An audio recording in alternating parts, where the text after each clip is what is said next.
আমার ভাইকে ২৬ দিন আয়নাঘরে রাখার পরে নির্মমভাবে অত্যাচার করা হয় এবং আমার ভাইয়ের শরীরে বিষাক্ত পয়জন দিয়ে তাকে ফেলে রেখে যাওয়া হয়। পরবর্তীতে আমার ভাই মৃত্যুবরণ করে। তা আমরা ঘুম পরিবার বা আমরা নির্যাতিত পরিবার এখানে দাঁড়িয়েছি।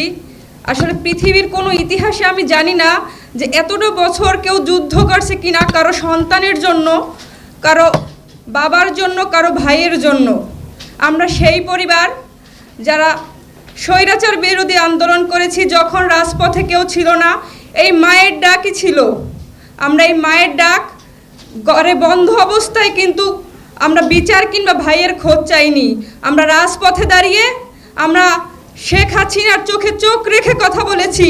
আমরা আমার ভাইয়ের খোঁজ চেয়েছি, হত্যার বিচার চেয়েছি।